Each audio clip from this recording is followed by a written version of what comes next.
he's just gonna drink Well, the when we entire walked game. in here, I mean, you're not.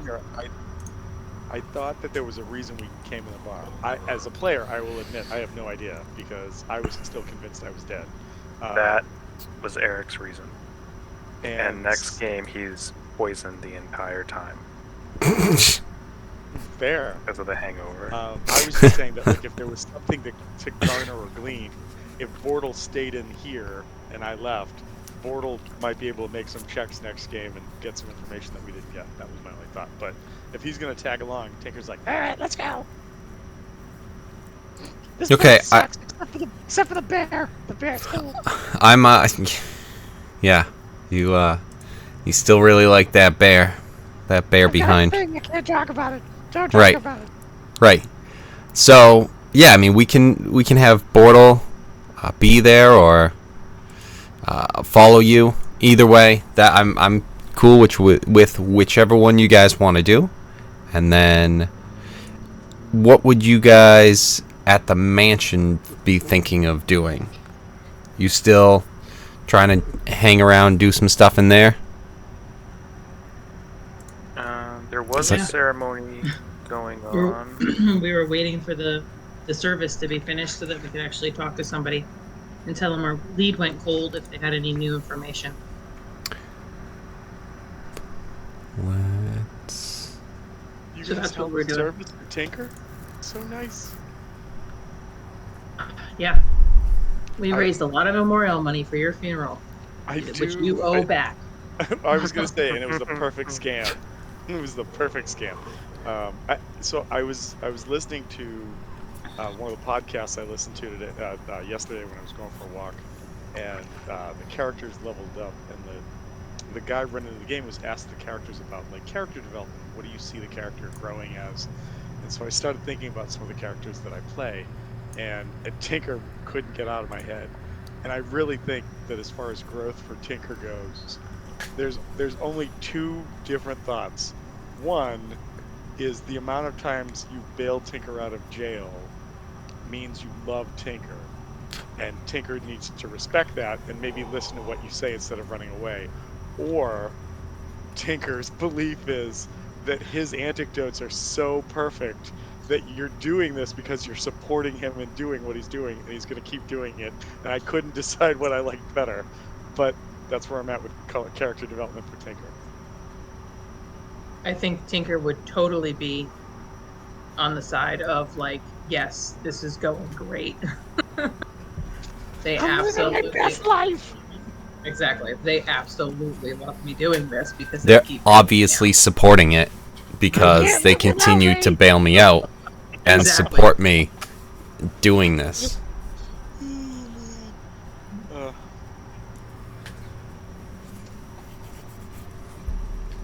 Okay, so yes, you guys were able. You did wait until the service was done. St. Louis came in and he just observed the service as well. I think Louis Cypher was actually staying outside, but I don't know if we'll put him in the main, hallway for now. Just that big opening. Just in case. I believe, yeah, he was inside. He came in. I believe, because I know we had left him out, and I'm pretty sure I remember him saying that it was like, no, I'm just staying outside, keeping an eye out sort of thing. It's like, okay, well, at some point, you can come in, sit in the waiting area, the lounge. Oh, okay. I don't remember that. I thought he came inside. I thought he said he came inside and didn't move his character. Oh, okay, maybe it was that. Maybe I'm remembering wrong. Either way, he's inside. Okay. The service came to a conclusion, and Keone's off in the library. Not sure if she is. You know what? Let's actually bring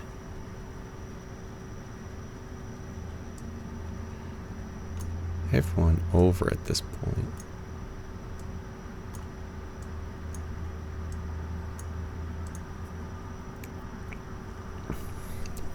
So yes, the place is kind of starting to clear out, and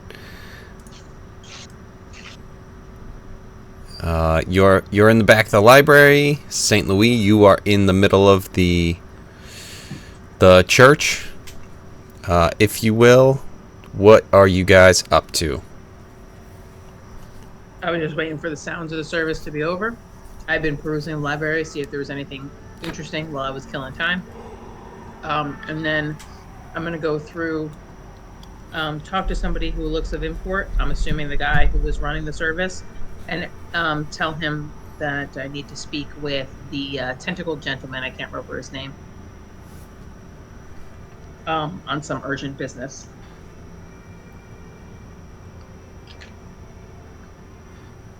Okay. And St. Louis, what are you doing? And the service just concluded. There didn't seem to be anything off about it. No, I mean, it was the same sort of thing that you guys have been hearing a little bit. I mean, it's a little bit, not I wouldn't say off, but just, yeah, nothing that you're like, oh, what are you talking, what is this? It was just like, oh yeah, yep, that's about what I expected. So no, nothing really off.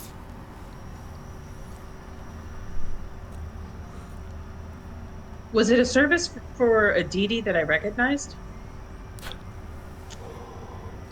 No, it's not really clear, the deity.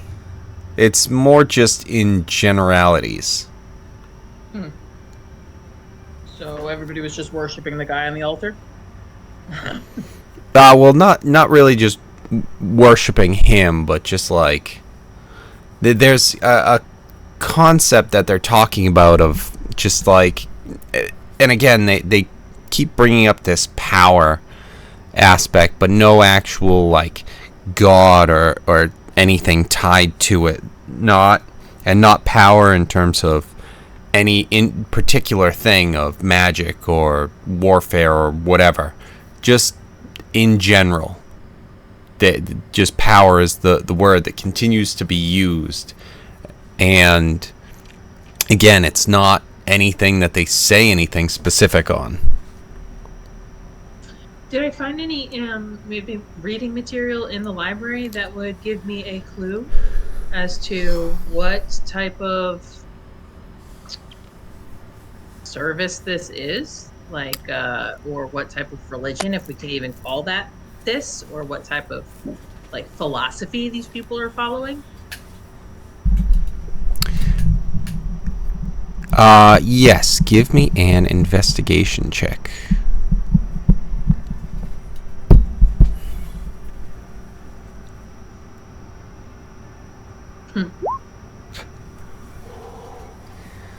So there's some basic stuff that you're able to find. Nothing really kind of sticks out. You are able to brush up a little bit more on some of the specific like tenants, but a lot of it too is just, had you sat in for the service, it's some of the same basic things that it's like, okay, like, yeah, I get it. Yeah, and you can dig in a little bit deeper and get more involved, but it doesn't seem like it's gonna be anything that really sticks out with what you found. Just kind of some books that explain some of it, but it's also like, yeah, power stuff, flip. Nah, this all seems like the same sort of just crap that they're talking about. Just general. I get a sense of whether or not this is a supportive of others, or supportive of their community group, or supportive of themselves group. So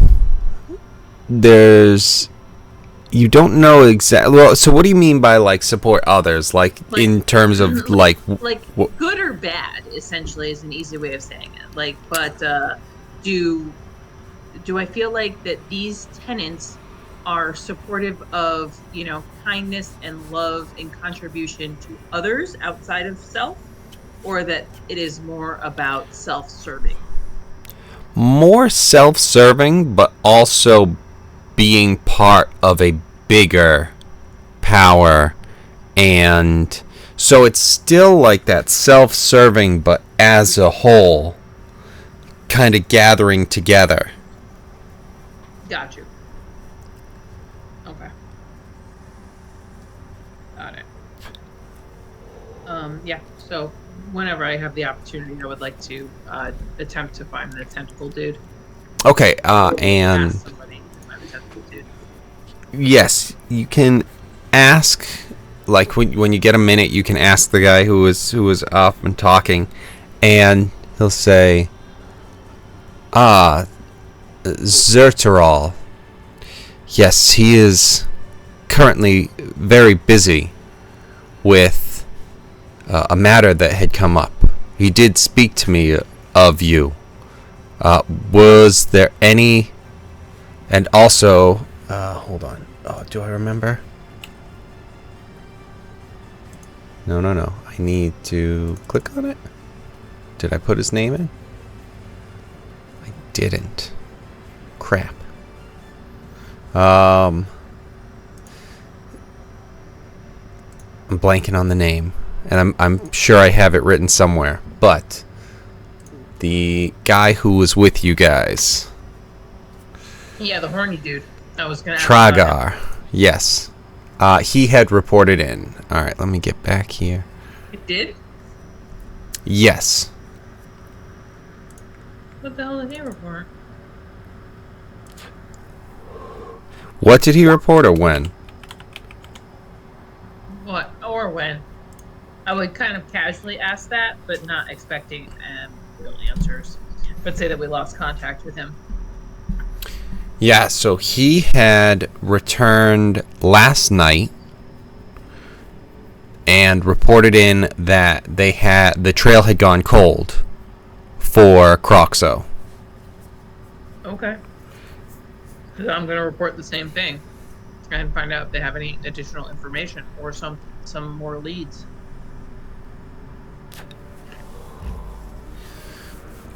No, unfortunately, there hasn't been any new information about Croxo other than the fact that we think that he disappeared in Theodar, right?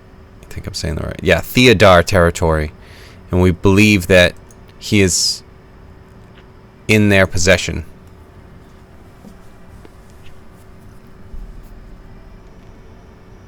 In the possession of, and I The- name the name of the leader of Theodar. That much is not known.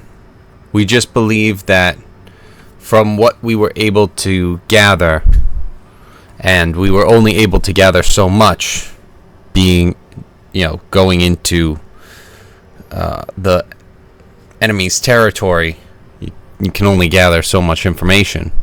But we gathered what we could, and it seems like the last information we're able to gather is he was being brought that way, somewhere into that territory. By whom, we do not know. Okay. Well, with our leads cold and no new information, what would you like us to do?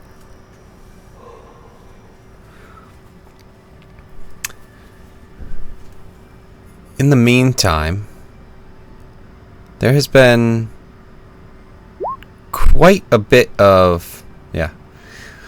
And then we'll take it higher. There's been quite a bit of activity going on in the city lately. And it seems as though ever since Croxo appeared, there's been no shortage of bards stepping up, claiming to be the best, out of nowhere. Investigate this and see if there's anything you can find out that is causing this, and if there's any bard that has gained any sort of new recognition that stands out as the most well-known bard. He's And me. then what? Like, what do you say? I find this bard. What do you want? At that point, report in about his location, and I believe Zerteral. Is that? Yeah. Yeah. Zerteral will be interested and would give you further instructions from there. Okay.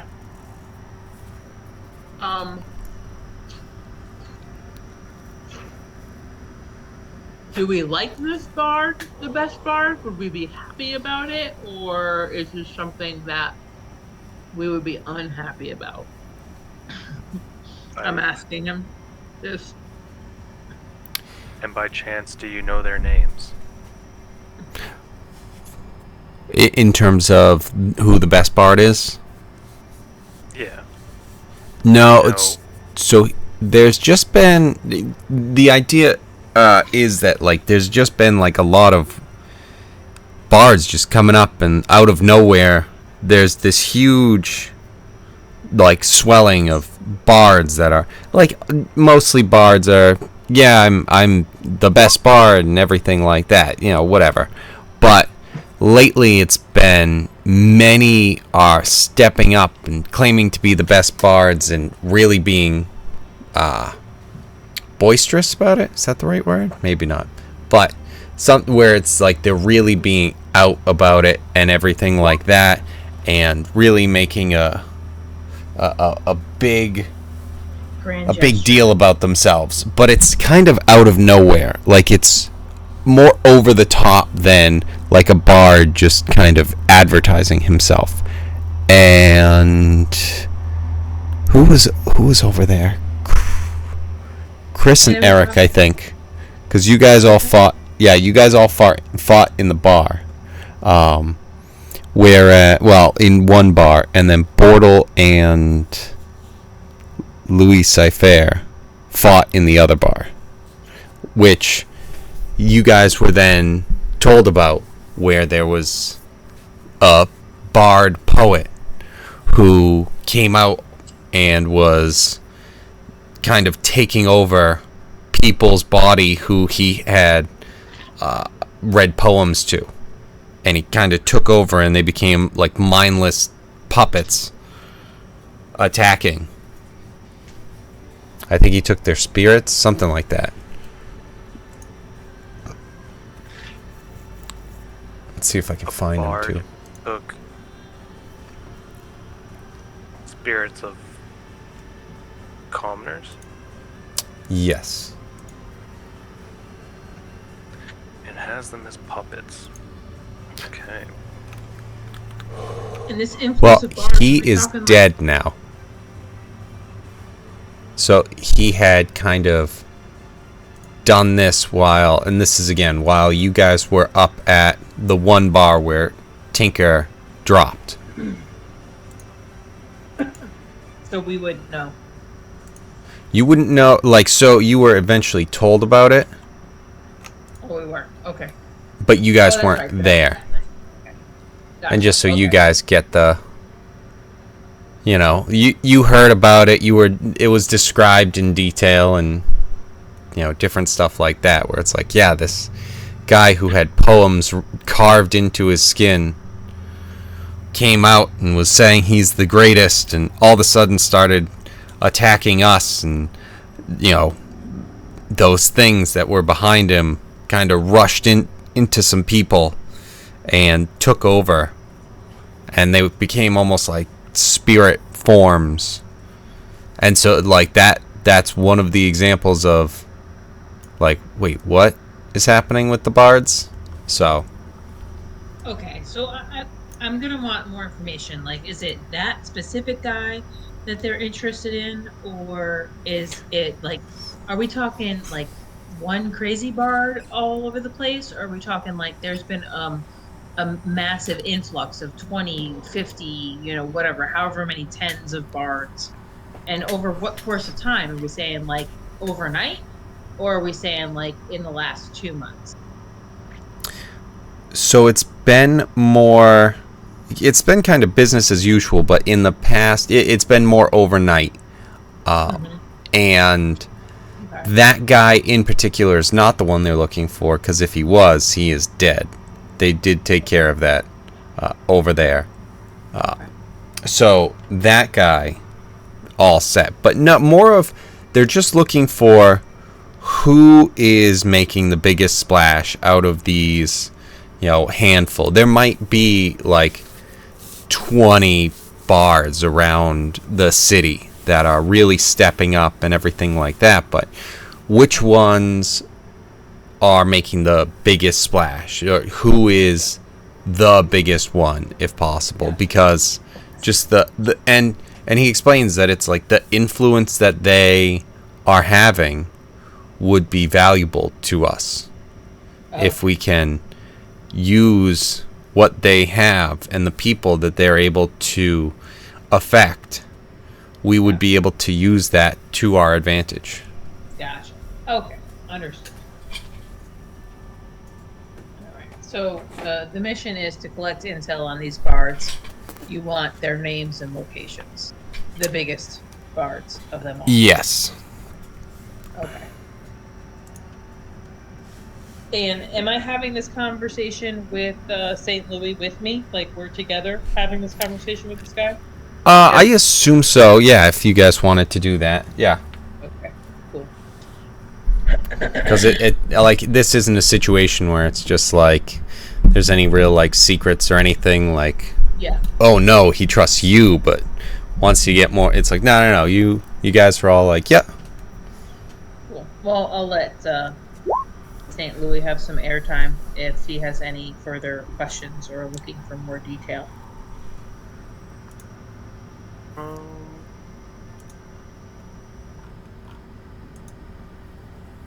Is there any other leads besides that? It's just we're collecting information.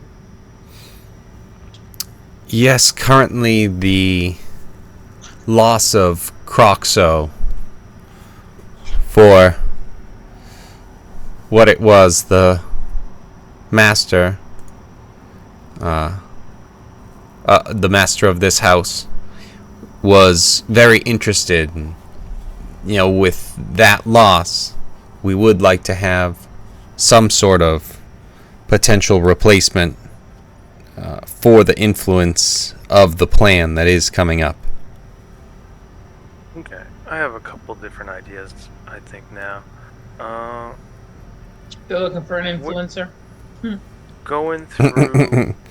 Just going through... we're just trying to find someone on, what would be the D&D Instagram equivalent? It's,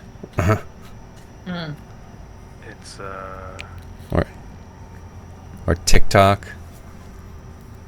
I was It just gonna is. say, it's just RuneScape. That's all it is. Yeah. Let's see. So, It's runes and grinder together. It's just called grinder. well, we know what Tinker is tinkering. Don't touch me! Let's see. Once I'm finished with this one, it's gonna take off, and I'm gonna be fucking rich. This is way better than my whole dungeon space idea. It's the only next for biggest goblins. It's a goblin hookup app. It's only gobs. Only gobs. Yes. It's actually for gobs only, but yeah. Yeah. It's pretty brilliant. So... Bugfug? By goblins, for goblins? We're talking to Trigar right now, right? No, you are not. You are talking to this guy. I'll move him. Let me move him. Get on the right layer. As We would've him gotten his so name. that you can move him. We haven't met him before.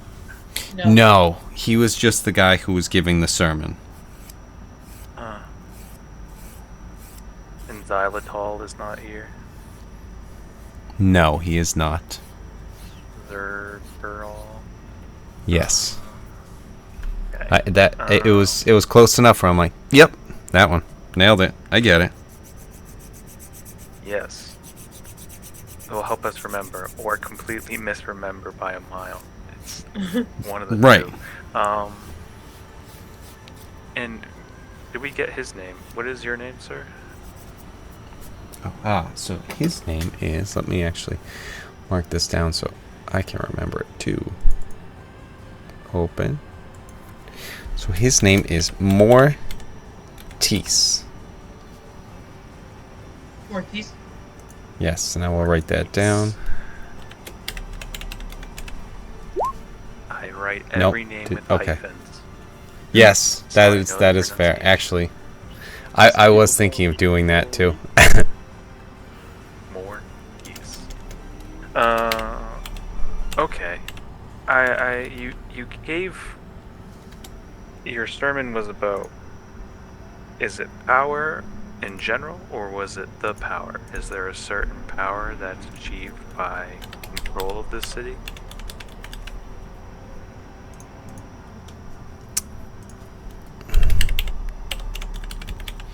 In terms of, and I'm just asking outside of the, in terms of like the city having like its own power if we control it, or just like above the main concept of, if we're controlling the city, we obviously have all the control of the city. Yeah, so the the city is in chaos, and I understand the power, like the general power we would have by controlling the city, because then we're a unified force, and all of that's fine and good. I want to know if that's what he's talking about by us gaining control of the city that will be in power, or if is his sermon talking about something different, like a magical power, or is this group together for something that seems like not so much a religion but more like the force or something like that? Is that the kind of power he's talking about, something magical, or is he talking about like practical, once we have the city we'll have power, or that type of thing? I see you are one of the clever listeners of my sermon. Many don't pick up on all of the aspects of it. Yes, we are talking about all of these things, and there are powers out there that are higher and bigger than what many see in the given day to day. And yet, those of us who can see the power and the potential that are out there in coming together have the even greater potential than what is at first known and seen, as in this case you stated with the city. The power that we would get from the city and having control of it is obvious and apparent, and an absolute power in and of itself. But also there is power beyond that, that having the group and the collective together, that we can achieve and move to a higher existence. I get it. Knocking down dominoes. I see. Okay. So there's that, and then there was another idea that I had. And actually, with that, he will turn and go to, maybe it was just a little bit higher of a shelf. So that's probably why you didn't see it, Keone. It's these two book / pamphlet things on some of the more advanced information on it. He pulls these down, and if you are interested in potentially gaining some more insight into this and he offers the books to the two of you. Of course. And are you part of the Noonarum? Yes, as we all will be.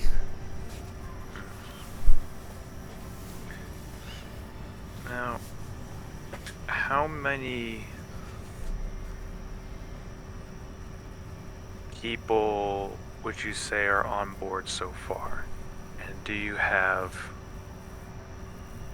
a network of people spread out that collect information? So to give a number would be difficult because I don't, and this is me, Kevin, because I don't want to say something where it's just like, yeah, is that like too high or too low? But you do get the sense that there is a It's not network gonna built. be John Wick. It's not going to be every person's an assassin, you know? Like, it's Right. not that. I No. get in that.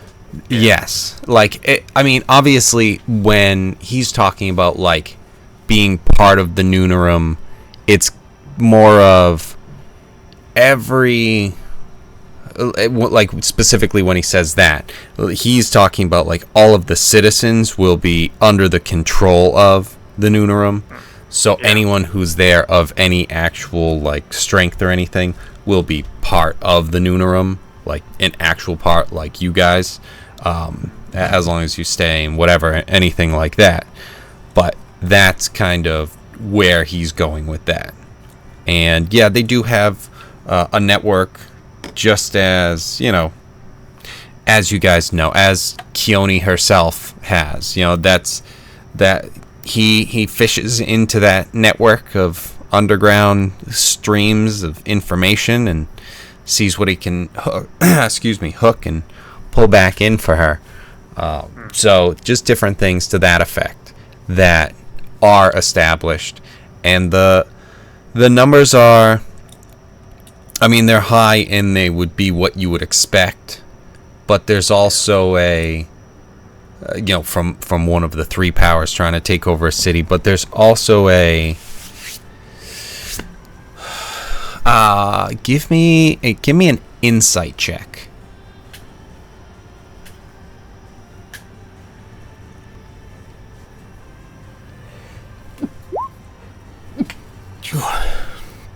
All right, so yeah, you get the feeling that he's not lying, but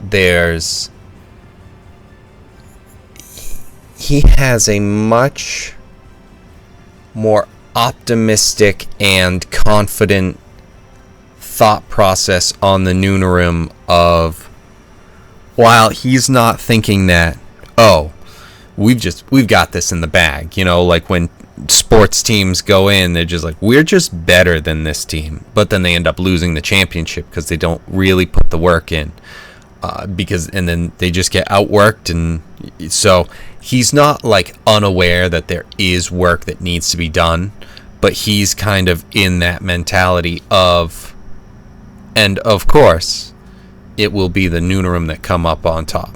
Like, yeah, there are the Goyden and the Theodar, they exist for the time being, and then that's just it. There's no other discussion in his mind. It's just a matter of time. Okay. So, what is your role in all of this? Mine is to open those who open the minds and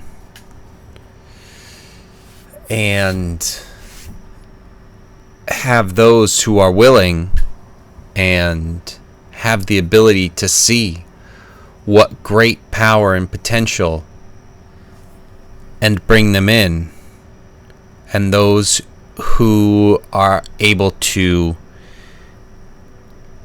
see and accept the power, allow them the gift to be able to accept this power and move with us to a higher power.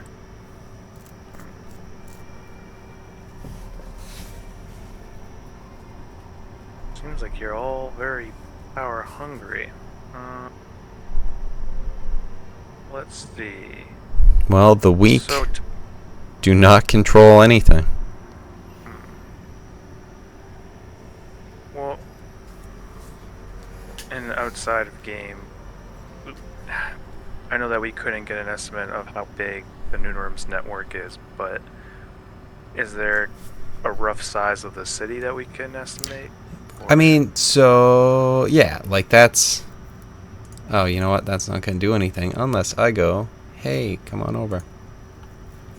So like you know that there's like the boxes that are here, and it's obviously not so cut and dry as this section is specifically Goyden, and if one of the things that if you remember, and history check, you nailed it.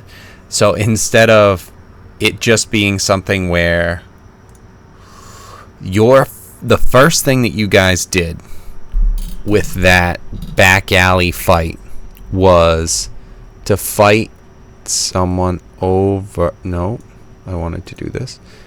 You fought over somewhere in like here. And then One more time? Oh. it's the arrow. So And yeah. That's like neutral ground. Yeah, a little bit, but it's also like Contested.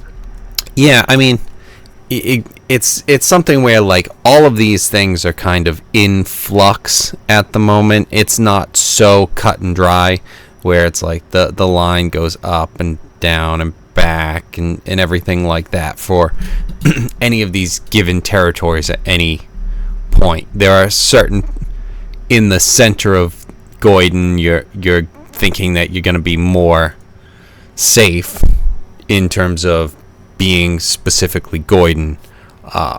Noonarum, same thing, and Theodar, as we're further up this way. You know that's the base up there for the Theodar. And down here at this big building is the base for the Goyden. So it's like those are going to be the more central guarded areas that you have an idea of like, there's not as much flux and everything there as there is on kind of the edges.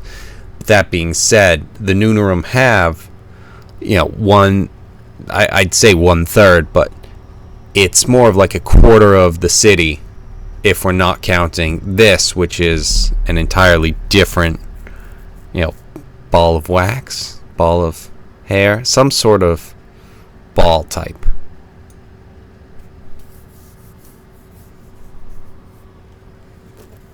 Okay, so it's in flux.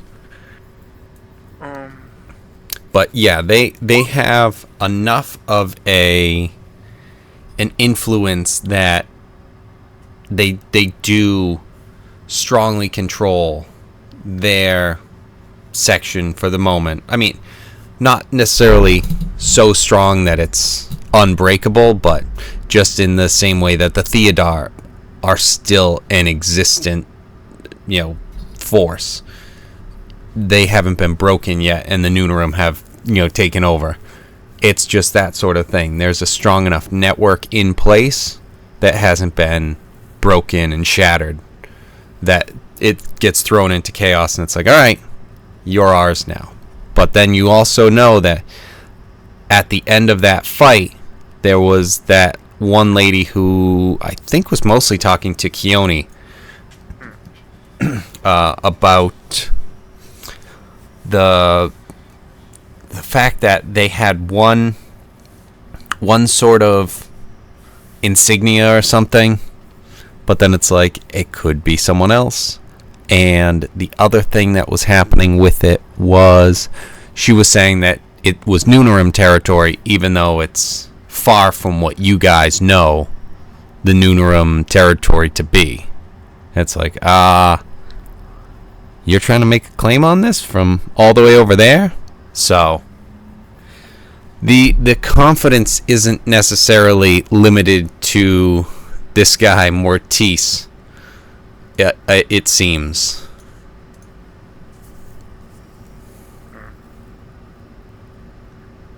Okay. Alright. And I'm trying to figure out if the Noonerim themselves already have a network of people, like watchers that we can go to, that can Yes. we can check in with to report, scouts. Yep. Absolutely. They do. Okay. Do you have any scouts that, within the territory, within the other territories? Yeah. They definitely do. Like that. It's tougher because the for the obvious reasons of just danger, and you can only send the best out there, because if you send someone who's not as strong, they could get captured, and anything that we told them or anything that they know about is something where now that's subject to potentially being information for the enemy. And so you don't want to send out too much and risk sending yourself out and having something sticking out to be chopped off when it's out of place and not protected. So there is that. So there is information, and that's where they got the actual information of Croxo being in the Theodar territory, was from their network that was able to follow as far as it could before it got really hairy. And it's like, well, if I continue forward, I'm gonna get caught, so we're not gonna have this information, and and I'm now a lost asset. It's like, so at least cut our losses here, and I'll report back with this stuff. Okay. Just from summing this guy up, how does this guy compare to Zertal? Zerteral? In what way? Does he seem like he reports into Zerteral? Yes. Does he seem like... Okay, so Yeah. he seems to be lower than... Okay. If that's the case...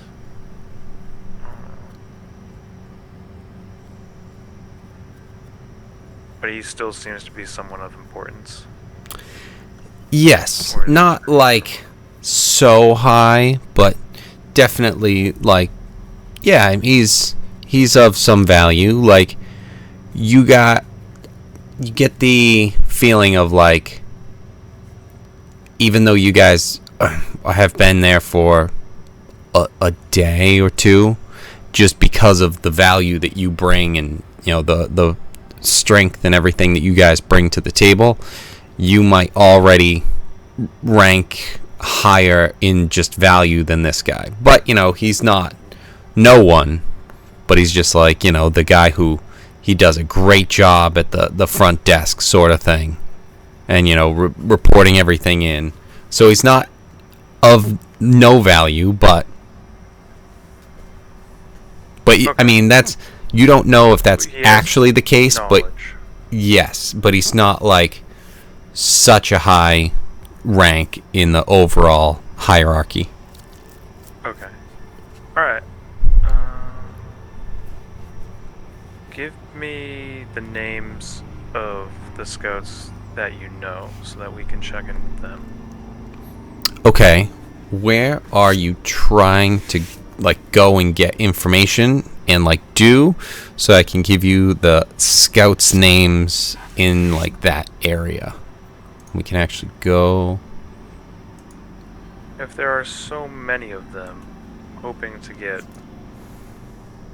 any, really. We're in the Noonerim territory. A few top scouts from each territory. Yeah. Okay, so like some from like the ones that are checking out the Goyden, and then the Theodar, because the other the other issue too is just the same thing of, if anything happens to you guys and you have information, it just brings out some potential risk for some of these guys. So it's just kind of a while you guys have, you've shown that, you're strong and of value, it's still only like, I mean, how much can I give you all? We don't need their real names, just their code names. All right, one.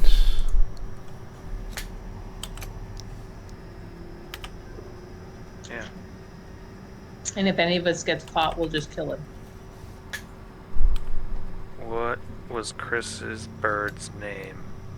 Chris's raven's name. Could have the raven talk for us, or send ahead, or something like that.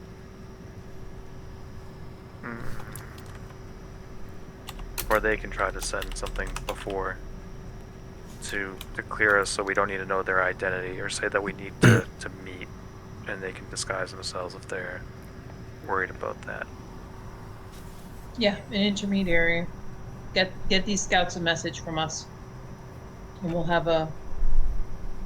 I don't know, that's still kind of dangerous too. Never mind.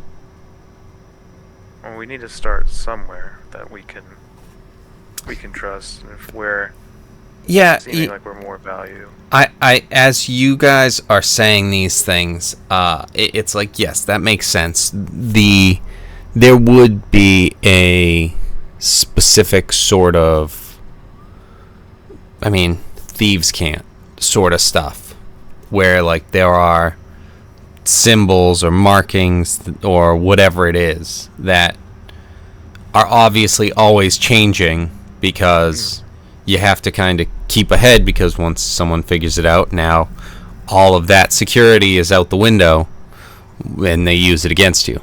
So yeah, there are some things where whatever has to happen to have a little signal for a meeting, and put something out there, have notes that go back and forth or whatever it is. So he'll tell you the current things that are going on. Let's see.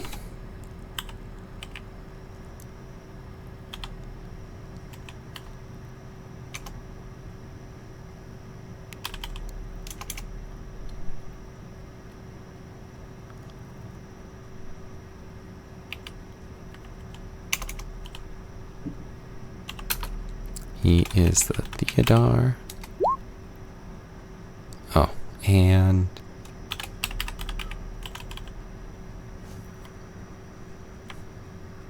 this is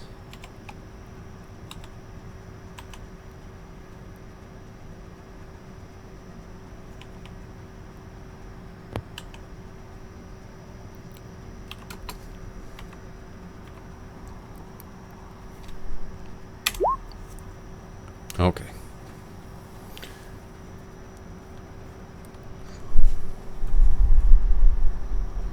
So those are the three that he gives you the contact for each different place, and the current thing that they are doing for communication, in terms of leaving a letter behind this bush, or standing in this place, or going to this specific bar and putting a different note or a rock on this seat, something, and then where to go after that, so that if someone knows. So yes, you have that information and the way to get in touch with people if you're looking to do so. Excellent. So while we did that for a while, I want to jump over real quick to Tom, if he's back. I haven't seen a confirmation that he is back, though. Tom? All right. Well, then never mind. So, you guys got that information. What are you looking to do? One more thing. Yes. I just wanted to. I wanted to get a rate of priority. So, does Croxo still have priority information regarding him? Is he still the most desired bard you want information at, or is he kind of like just the top amongst others? So, at this point, with what is unfolding, as far as I know, he is still the priority. However, if there is another bard that it Seems to be more seems. popular? Yes, exactly. Okay. So you literally are looking for the most popular bard out of all Yes. the bards. Okay. And that bard And would be the most desired. yes, and something where, and this I understand that this will sound odd, but more of a anything if we could get more of a lasting impact for a bard as opposed to a flash in the pan sort of thing. However, that is a difficult thing to determine. So just have that, be aware of that in the back of your head as you're investigating these things.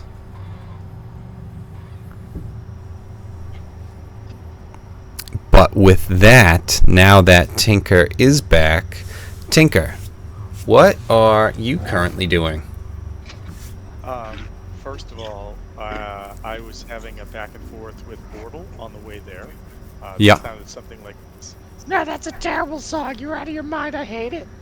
And Bortle like response was, "No, I actually think it's a pretty good song."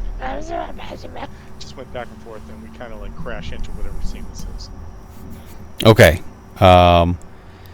So they are still up at the Noonarem, up in You the. had transferred us all over, so it was at that kind of cathedral place where we met the leader and all of that. Yes. The only issue is that your characters have no idea that that's happening. Oh yeah, no, I just meant like you changed the maps, and I saw the maps we went to, so that's all. So Right. So yeah, I guess, Tom knows. Tinker and Bortle, less so.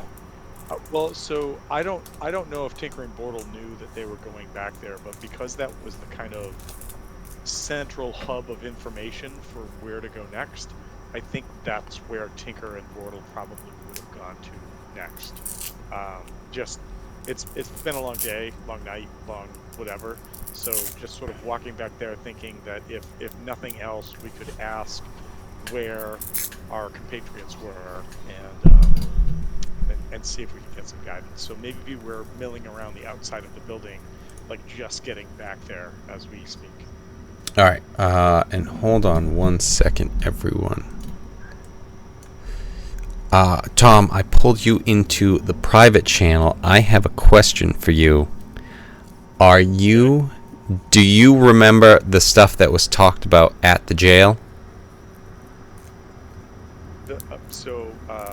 I'll be quite honest. The only thing that I remember from the jail, or from our conversations about the jail, was the fact that there was a female involved, and Tinker has some thoughts as to who that female might have been, but that's about it.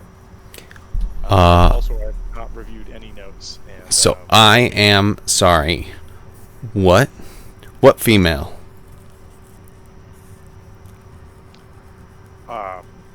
To the best of my memory, Tinker woke up, kind of got Yep. beat up, or attempted to be beat up, and then they realized he was in the armor. So there were some bruised knuckles, but also a couple of punches in the face. Yeah. We did not actually reveal that Tinker wears pink boxer shorts, and Right. there was some conversation about the mechanisms that were used in which led to Tinker being thrown in the cell. Uh, and I had asked a question, again, this is fuzzy, but I asked a question about, does this have some connection to the lady in the house we broke into? And your response to that was cagey at best. So I just kind of went, I'll file that away. Maybe it is, maybe it isn't. And it's Tinker, so Tinker's just sort of like, all right. And then that was that. Okay. So that was actually before the actual jail.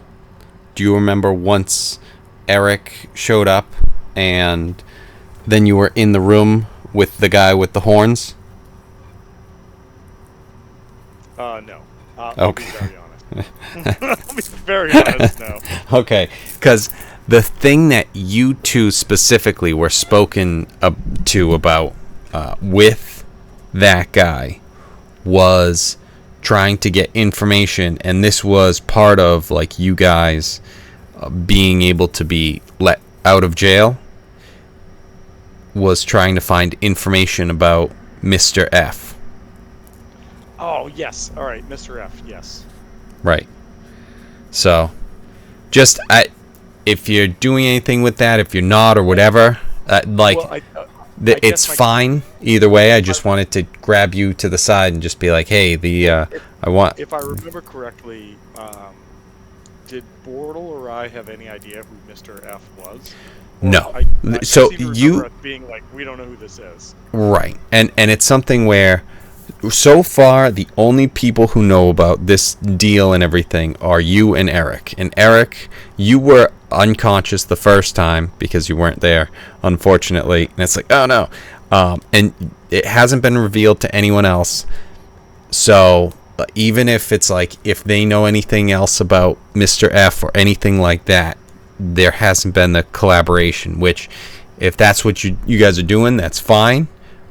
And if you're not doing anything with this, or if you're not doing with it right now or whatever, that's fine. And so If memory serves me, though, wasn't there a Mr. F that was signing paperwork that we were finding along the way? Mr. F is the one that you were paid by for Okay. escorting Croxo. And yes, like I'm giving you that because it's like, yes, you got enough information on that where, yeah, that's exactly what it is. He was signing the bottom of the letters The letters, when yes, and Mr. F. you were getting the money. So So I think I don't know what Bortle's play on this is, but I think what Tinker is interested in is finding out first and foremost where's Croxo, because that's what our job was. But this is kind of like the collateral that goes with this, and I mean, not to prep anything or do whatever, but like if all of a sudden I walked in a room and someone said, "Hello, I'm Mr. F," I think Tinker's reaction would be like would be like, "Tell me why I don't turn you in," right? Or, "Do you know that people are looking for you," or whatever, or and Yeah. sort of try to play the angle as it were. yeah. So I mean, yeah, if you ran into a Mr. F, but were you doing anything in searching for that, or if you like, I don't know if you were trying to do that off on your own or do that with Bortle, No. get everyone No. involved. No, I think that because Mr. F had kind of already been part of what was coming to us, like as information and like paperwork and stuff like that, that in Tinker's mind, Tinker's like, I need more than just the letters that I have. Like if I turn these in, they're going to throw me back in the cell, or they're going to be like, this isn't good enough. I need more. And so Tinker's coming back with that in his mind, thinking like, okay, let's continue to try to find Croxo, and if we find this Mr. F, then, you know, play it by ear. But like, do we confront them about this? Do we offer them like the opportunity about this? Like, what do we do? But that's kind of what my thought for Tinker with that is. And the reason that this is even put on you is because of the fact that when you were thrown in jail, I think before you were even hired for this stuff, one of the times, the very first time that they had to get you out of jail, they threw around Mr. F's name and then that was what raised suspicions. And, like, that's kind of what the guy with the horns told you. Does he have a name? I feel like he might. Right. But either way, that's what he, the deal is that it's like you guys, especially you, are out on the street. Especially you. Right. It's like, well, you keep getting thrown in here for unrelated things, it's just like you're getting to the point of not worth it, where we haven't gotten anything back from you, but it's like you at least had the connection, and you and your group were reached out to by Mr. F. So you have that connection. So I'm willing to give you a little leeway, but you have to provide some results for me, sort of thing, or else you're going back in here and you're rotten. And then so does Mr. F have is Mr. F connected to a faction, or have I not established that? No, I'm sorry, not Mr. F. The horn guy. That is not 100% clear. He runs the jail in the middle of Goyden, so he might be associated with Goyden, but this is just also the I don't want to say biggest jail for like the map that I have that I'm using for it, but we'll say it's at an actual like bigger jail that he runs or whatever. Maybe this is just the intermediary jail, and then they get sent wherever. But yes, you don't know that he is part of any specific faction.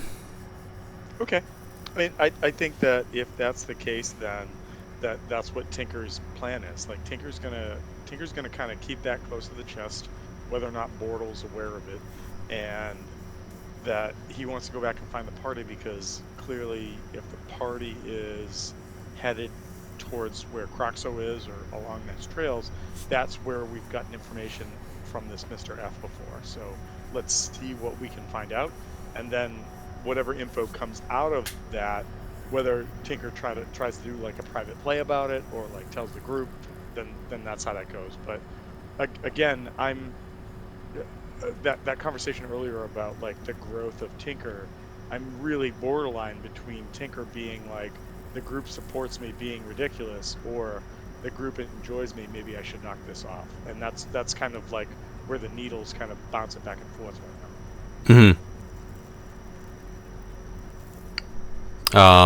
Okay. Well, all right. Let's jump back in. I just wanted to go over some of the info for you, so I'll throw you back in here. All right. Hi, everybody, I'm back. So, it sounds like everyone is leaving their specific spot that they currently are in. Am I correct on that, or was there more that you guys had to accomplish where you were? No, I think we left and we've been discussing what we're going to do. Okay. We're in Noonarim, so we'll probably find the scout in Noonarim first. Okay.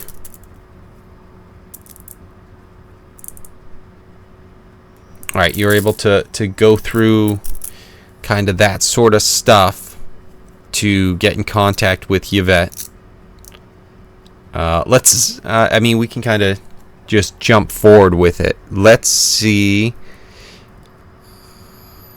Are you guys just kind of being out there? Because I know that Tinker and Bortle are wandering out. I think they're walking towards the... Tinker is going to bust out his smelloscope again and knows that Keone has a very specific scent and is using it to find Keone. Okay. Oh, for fuck's sakes. You're welcome. You smell like coconuts.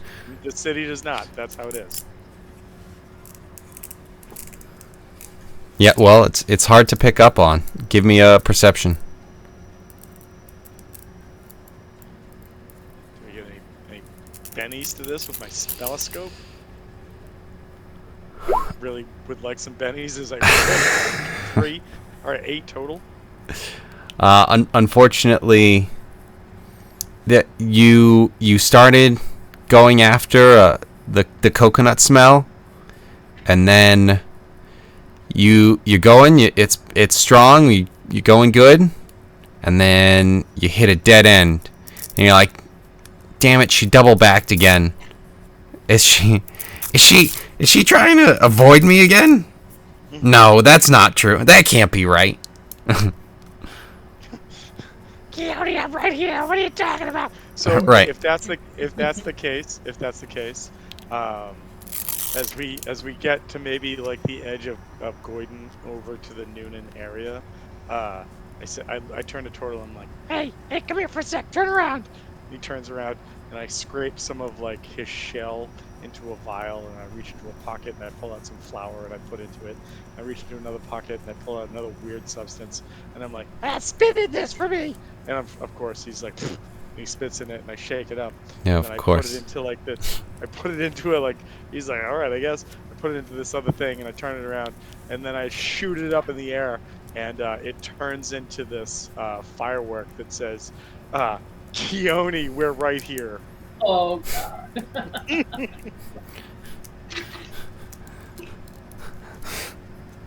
Artificer, baby. Do I have to roll perception to see if I see that? Or is it obvious? It's bright pink. Can you put that? Can you just link that like artificer thing? Yeah, hold on. I gotta put it. It's 'Cause that such sounds a awesome. Stupid ability. It's And yeah, Keone, you should be able to see it.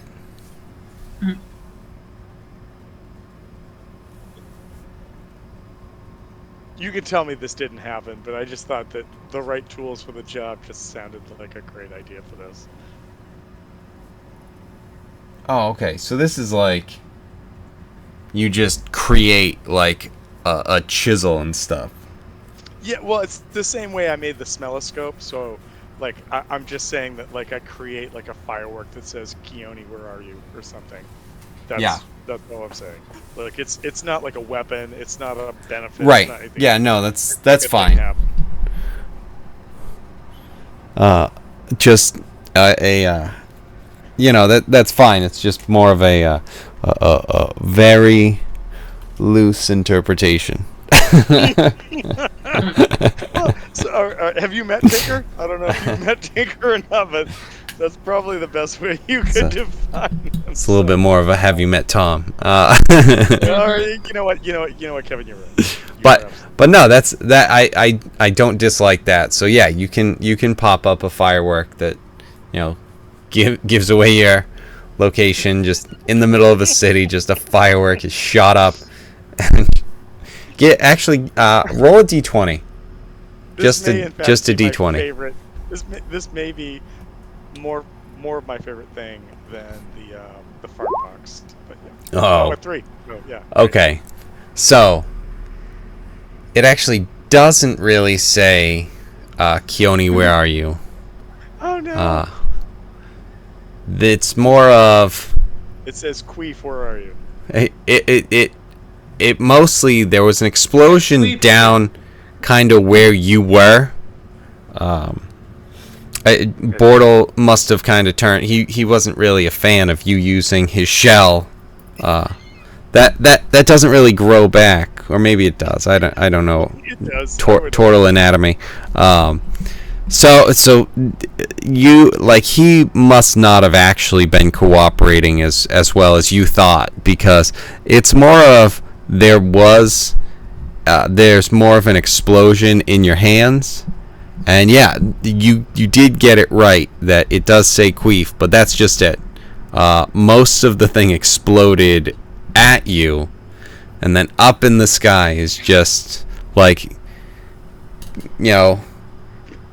maybe it just says queef, maybe I don't know, something, but it doesn't fit exactly how you were expecting this to work. So it just it shoots up and then it just says Keone and then that's it. And you also blew yourself up a little bit. Let's go. You know what? That's fair. I would say maybe a D6 or a D8. That's Just what roll I was that. thinking. All right, 1. All right, So I'll take it. not a big deal. That's great. That's great. Tinker just feels like this is great. I can do this again anytime I need. Right. So Un- I love. Once in I a- hate this character and love this character all at the same time. I don't feel like you hate it. No, I like. So Like there's a part of me that just feels like this character is cheating all the time. But at the same rate, I just love it. I just love it. we do see this. It's kind of hard not to, right? But do we recognize it as Tinker and for us? So actually, it's just a Q. It just a Q shot up into the sky, and there was a big like a explosion on the symbol. ground. We Right. recognize it anywhere. Right, and Usually, like I think the thing that really makes you guys realize that it's Tinker is you heard the explosion of things not going well. Not in the- Like it wasn't not the sky, but firework. Yes, it's like boom, and then there's just a Q up in the sky, and it's like, oh, Tinker's over there. You're just looking, and it's like, oh, Tinker's right there. Anyway. Okay.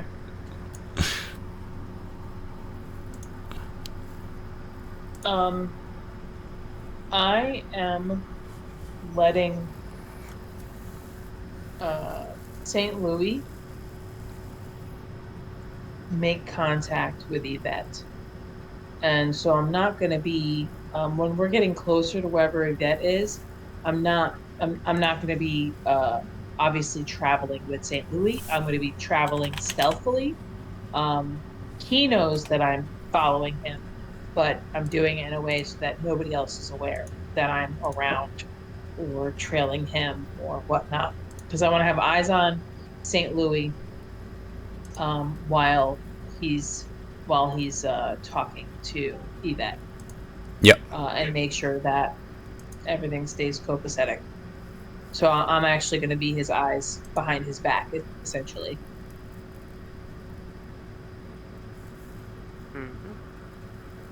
Okay, so let's use this.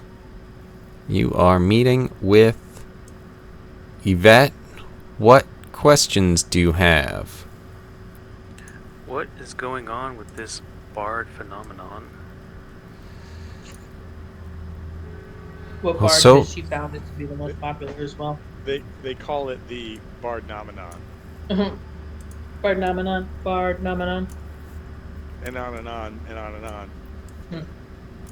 A spiritu. Thank you. Back to Veratus. Yes. There's something. Yeah, I said the words, kind of. Alright, and this is... Another Okay. total hell move.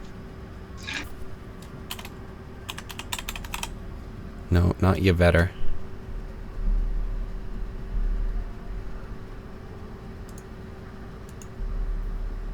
Starting to get stacked up in one section. Actually, we'll put her... She's kind of over here. So this is Yvette, Whoa, that's right. right? As I'm grabbing it, and it's like, well, I mean, she would definitely stand out, but she does a good job of hiding herself Seriously up. low profile. She kind of Right. looks like a super savage version of something from Steven Universe. I don't know why, but it's like the first vibe I got from it. Yeah, I'm not seeing it. I mean, maybe a little bit, but so yes, No, I mean, like, I'm not saying like super kid friendly. I'm just saying like I don't know was why, not that was the assuming first- that's the part that you were saying. Yeah, it's like the first thing I saw, and then as I'm saying that, I'm like, and she has X-Men badges all over her, so I didn't. Yes. Think of I assume those are bombs, like the little pearl things in the rock. that. Oh yeah, oh man, I didn't even think of that. I was thinking they were like tap buttons for spells, Like, this spell happens. This spell happens. Oh yeah. But I thought smoke bombs. I only ask because you're the Rocket Man. Bombs. I don't listen to What- soft rock shit. Yeah. Anyway, so What can she? Okay. All right. What can she most can't the least? what I most can't the least is to do a bad job, but always a good. I do Okay, appreciate good though answer. that like the bowstring is gonna stop her from being able to pull that left blade, or at least a little bit. She's gonna cut her bowstring as she draws that left blade. No, you just have to pull it out further. Get the You're blade like, past I it. gotta do the All right. So, Also the fact that it's just kind of sitting there and like almost hovering. What? But anyway, what have you heard about these bards appearing, and are there any that are of interest? so the reason for the phenomenon, or of whatever we want to call this, is unknown at the moment. I haven't been able to gather any reasoning that connects these bards. I don't know. My thoughts are almost, is this a unnatural, different sort of event that's doing this? But ultimately, there are no answers that I have and that I've come across yet. Some of the bards that I have heard, no, don't need this. Some of the bards that I have heard that have kind of started to make a splash are, let's see. I had it. Where are you?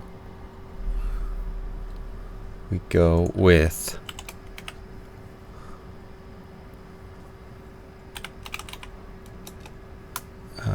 no, not a B.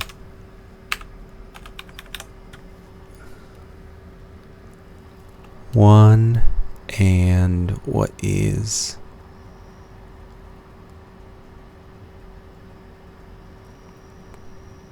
the other name? We'll go with this.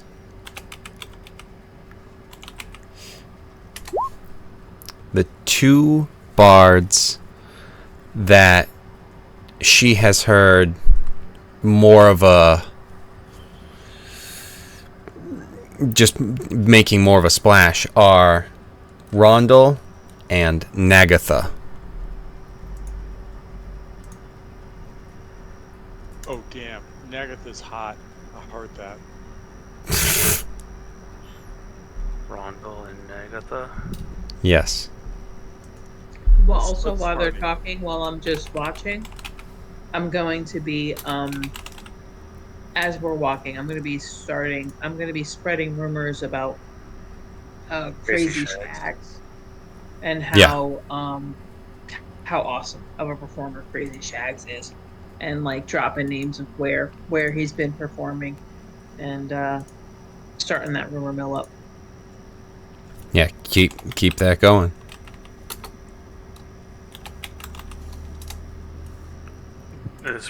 These are the Noonarim bards. Yes.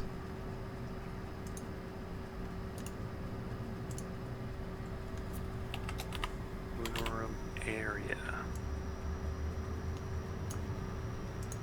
Alright, so these are the top ones that have potential.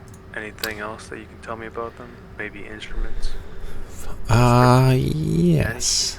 Let me finish this thing.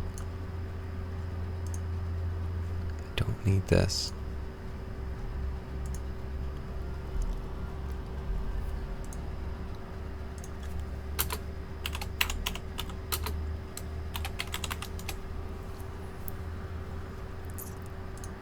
Yes, so what do we have? 4. Okay, so we have Nagatha is a half orc who plays a weird, type of lute. And she has a sound with her music that is very almost against authority. This is why Tinker loves her. Mm-mm. And then Rondel is an odd one because he just plays I think a lyre, maybe a lute. It's the one that looks like a guitar, but it's got like a real fat, like the bottom. I don't know. It's like rounded. Whichever one that is the one that he plays. So there's nothing really special there. However, those I hadn't said, because the thing about him is what people have said that he looks like is actually just a skeleton.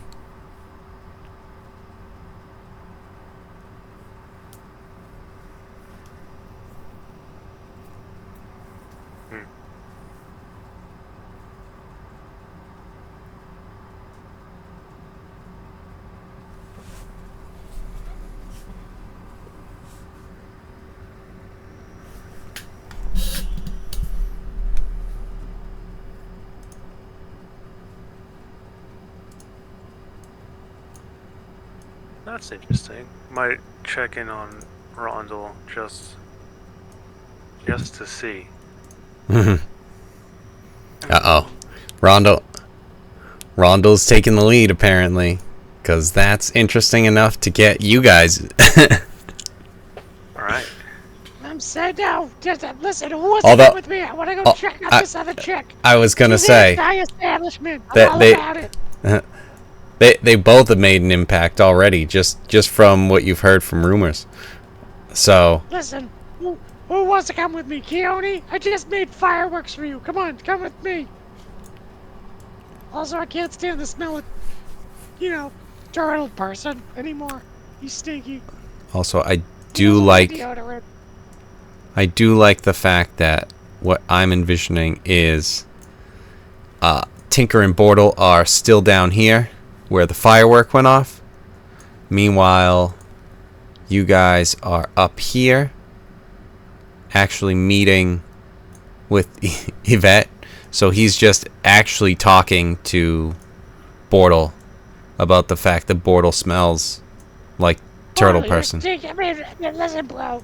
Don't take this the wrong way. I mean, that's too late, I know, but deodorant, flowers, stick them in your armpit, something. Your inner shell is terrible.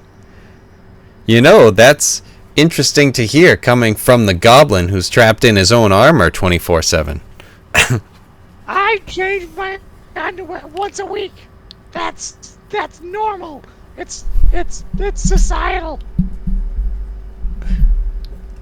So you have that information now that you have talked to Yvette. We have that information. The Yes. Tinker changes his underwear once a week. You're Yes. welcome. I do what I can. Yeah, of course. There was nothing else to have been talking about. So you know about those bards. And Cool. also, at this point in the day, it is getting on where it's a little later. It's like the evening's coming, and you guys finished up.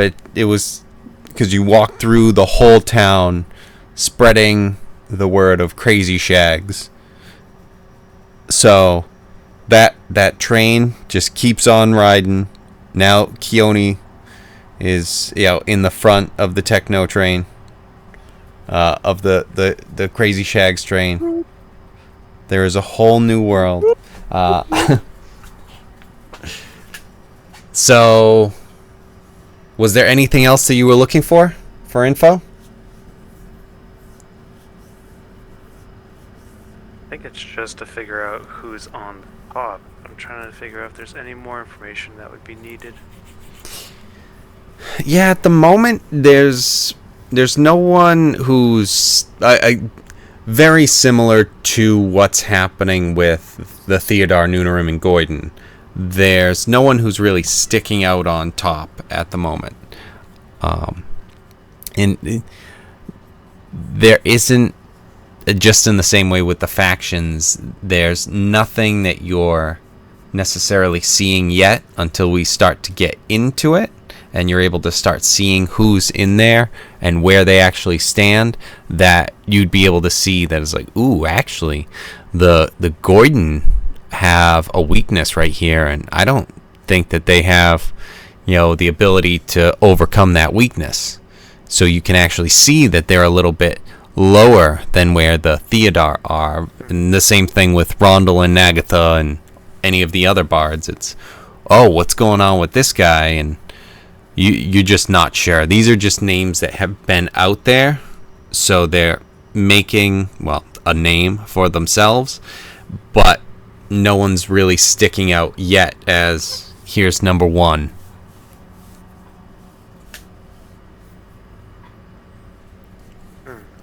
We haven't been tracking record sales yet.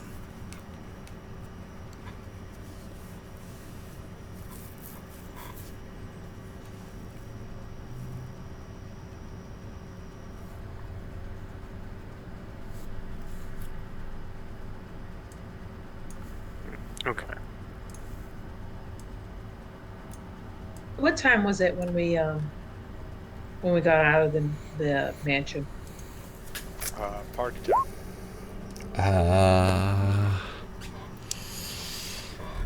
Let's say like 5. In the evening? Yes. Okay.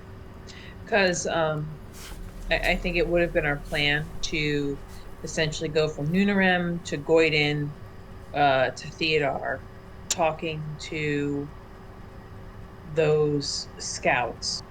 Same process as we went through with the first one, with the Goyden one and with the Theodar one, and getting the top names from each one of those scouts. Okay. Make it, and then we want to end in Theodar and make our way to the safe house.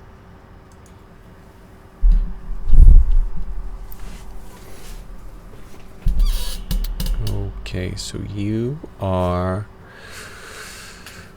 going Dorlai.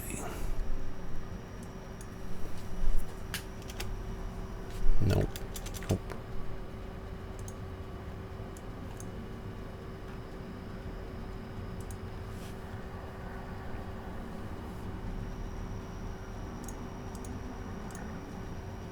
Who do I have?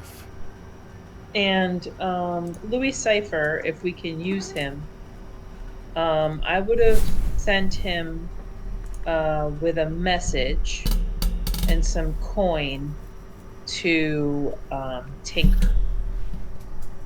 So he would have a written message from me and some coin, and find Tinker over in Goyden and get that to him.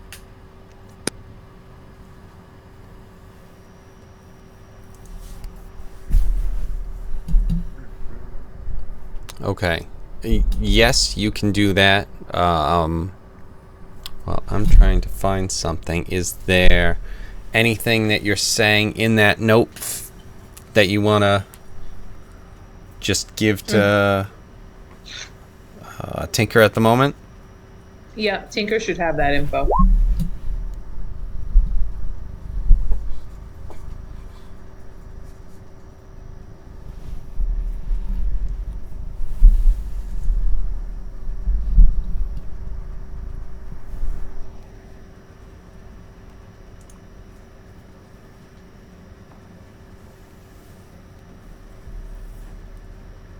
So Tinker gets this message and has to go to work. Kevin, it might require some rolls, and you can tell me if it's cool or not. Okay. I don't. What's the thing that you're trying to do? Did I miss something? She just sent it to me in private chat. So do you want Oh, to just okay. pull me down? Do you want to just pull me down to like private, and I'll tell you real fast? Well, we all Sure. know. But we Wait, all just know. hold on. I threw him down there. Wait, so TJ, do you know? I know. Okay, so yeah. So all all know. right, He so wants me we- to make an we- instrument that plays Kevin is itself. literally the one who doesn't know. right. Oh, okay. The one who's gonna have to know to make sure it happens is the one who doesn't know. Perfect. All right, so I guess So you can do it, is but nothing happens. Can I make this happen? Is that cool? I still have no idea what you're trying to make happen. That's see, literally alright. the thing that we're saying. That's fair. That's fair then. Sorry. I am attempting to make an instrument that plays itself, Okay. and can influence others. And so Phew. I feel like an instrument that plays itself I could do, Right. but the influence others, maybe Keone did just send me 100 gold pieces to make that happen. So maybe I could barter with somebody and see what they want to do. I don't know. So Yeah, I don't know what would be required for that, and I think because I feel like that's going to be something that's like a magic item sort of thing, where no, it's that fair. probably more than 100. My first instinct. I'm not sure exactly, but that's where I'm kind of leaning. The 100 gold pieces was essentially for him to Payment. to gather material to be able to build this. If the Doing that. enchantment costs more, later, that's fine. The 100 gold was to start the process. I had no idea Okay. how long it would take. Okay. Like, I figured he would Yeah, need so raw I materials. wanna make. I mean, I can make the thing with like the valves and the bells and whatnot, but like as far as like making others think it's sexy, I mean, I think it's sexy, but that's up to other people. And as an artificer, can you imbue items with like magical properties or no? So I can, but I'm very limited, and they are very limited in scope. And Okay. I kind of like create them at the start of the day. Okay. And I do not currently at what 5th level or wherever we are, I do not have access to like like an influence ability or something that would go along. Okay. Okay. Stop I'm doing sorry. this. You can also maybe do some recon and find out if there is someone in in this city who has enchantment capabilities, who can enchant. I could try to do that. I could also make the instrument like shoot fireworks off or something like that, or just glow Yeah. different colors, Yeah. or Yeah. just look like just all of a sudden just look super sensual. I could Yeah. totally do that. Yeah, I like it. I like all those ideas. Awesome. I'm doing all that then. Also, it might fart. Farts are Perfect. funny. Yep, 100% behind that. So Kevin, if there is a check or something I can roll for, I guess Knowledge City or something along those lines, I will try to help however I can. All right. I really like the Knowledge City. So I'm sure. In other I don't games, know if wait, in there's. other Yeah, games- I'm sure there in is. Other games, they have Knowledge Society. Yeah. And that's totally what this is. So yeah. Knowledge House. Knowledge House of You. But maybe Right. maybe it's a history then, or All right, and you're trying to find out someone who can enchant with this check. yeah, I think that like I'm trying to find a person that's around. Maybe it's Arcana. I don't know what it is, but I'm trying to find a person who would be able to enchant an instrument to the point that it could affect the audience. And I don't know if Keone's doing this because we have a player that's going to use this, or because, or just because. I don't know.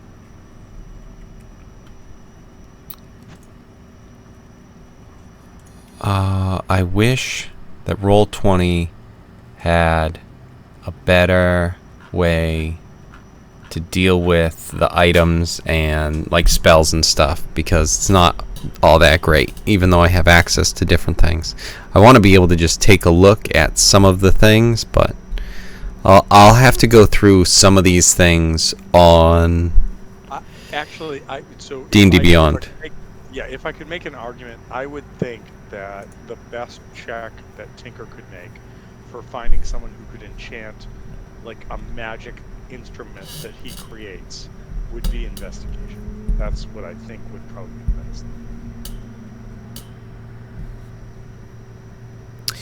To find someone, I'd say investigation or history, to kind of see if you either remember where there was someone, or Yes. Okay, so a 22 investigation. So yeah, you're able to find somewhere that will do the enchanting. All right. There's a guy I'll have to look. His name is Oscar DeVille, and Oscar owes me a favor. And his baloney has a last name. So, with that stuff, we'll have to talk about that and figure out exactly what we're going to be able to do with the enchantment and the pricing and what will have to happen on that. So, Oscar, yes. I saved his hamster. I assume you were probably just the one that put his hamster into danger. That sounds more accurate. Oscar does not know that. I feel like everyone would have known that. Except for Oscar. I think it's Tinker who doesn't know that, because Tinker thinks that he saved the hamster, but really he just put him into the danger, and then it didn't end up blowing up. So it's just like, so what's the problem? I saved him. Hold It's on, like, I just want to do this real fast. Oscar, are you serious? Who's gonna save your hamster next time? Me! You know it's me! So you're gonna do this for me. Get that shit on this. Let's make this instrument play. Meanwhile, all he's thinking is, are you threatening my hamster again? No! I'm threatening this instrument. Let's make it hum, baby. Let's do it. Okay, alright, so that I'll put on pause so I can look into that and see what that would be a charge and whatever it would be. So we'll look into that in between now and next week. But there was also the question on the Goyden and the Theodore for finding the scouts and potentially getting some information. The first, when you go back through the Goyden, you were able to find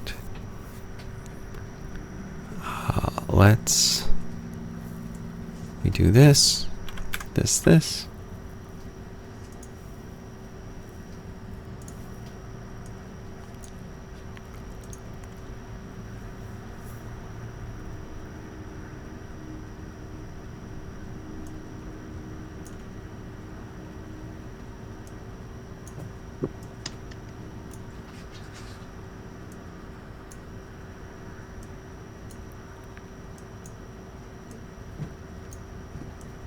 Alright, so this is...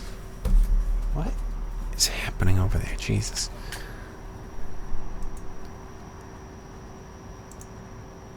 This is... Dorlai.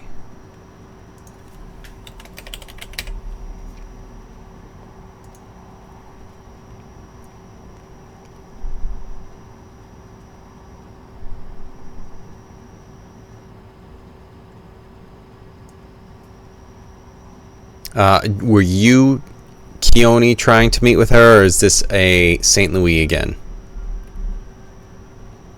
St. Louis again. St. Louis every time. Okay. Nobody sees Keone. Same questions. Exactly. Okay, the bards of note. So Dorlai comes in. So the bards of note, I believe, are. Where's that? Right here.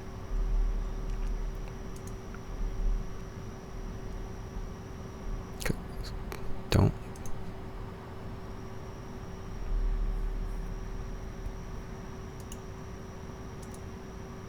Oh no, stop opening and doing things.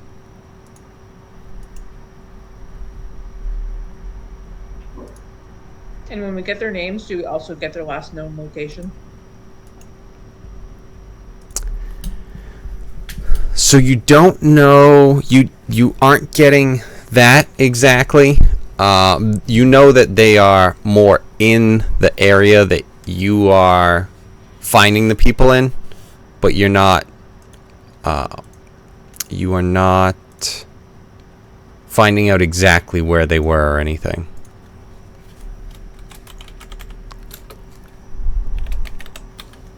But now that you are kind of looking for them, you have a feeling that it's not going to be super difficult to try and find them from there. Because if these are the ones that are making a splash, they should be able to be found.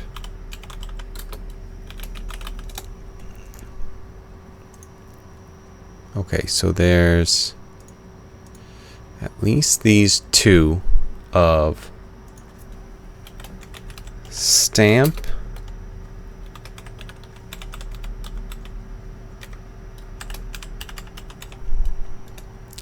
and Spruce.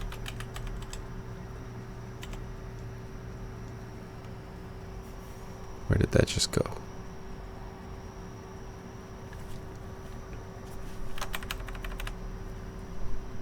Who's Owl? The lady there? Yeah, the lady with the owl. That is Dorlai, the scout for the Noonarim that is currently stationed in Goyden. She's right here. Was that the first image or the last image you showed?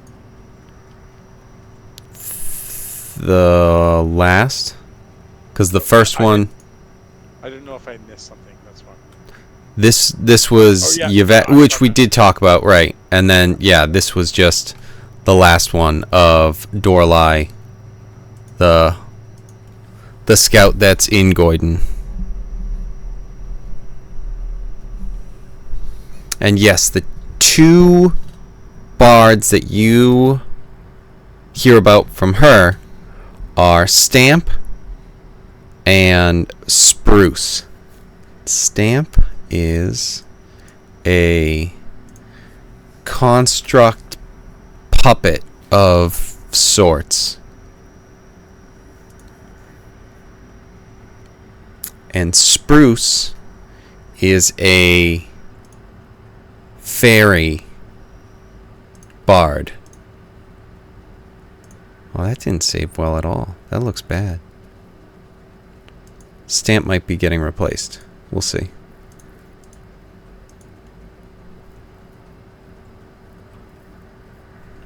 But for the time being, we're sticking with that. Stamp and Spruce for Goyden. Then when you get to the Theodar, you are unable to make contact with Lurantar.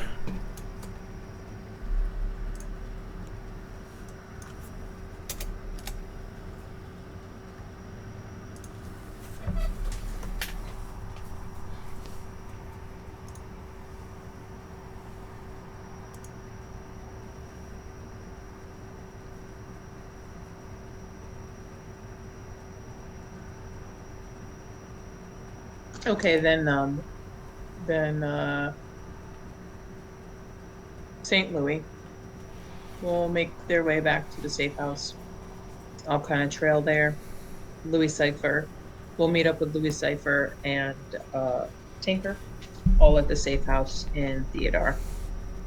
Okay. We might want to look into that. That if they're missing, and there was danger in the other territories that they might get captured. Maybe one of the spies has been captured. Mm. Hmm.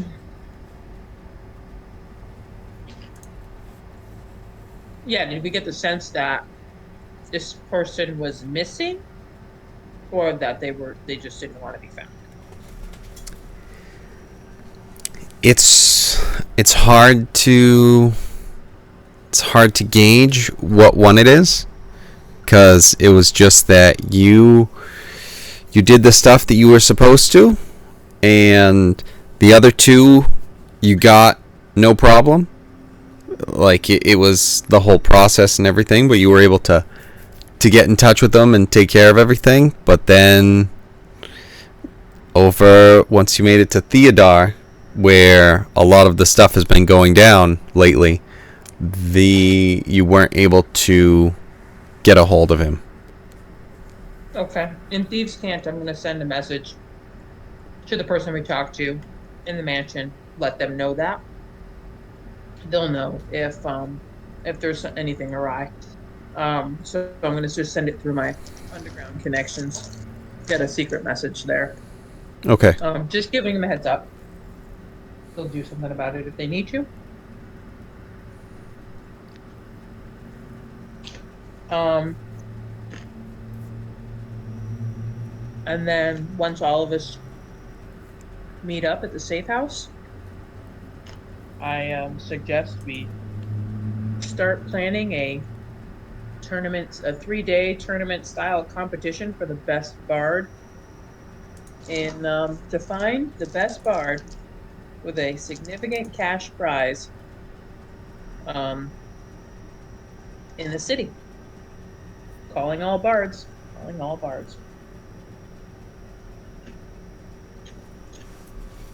Oh, and I also let the people, the contact in Nunarim, the person we just recently spoke to, let them know that we're going to need some financial support for a prize incentive.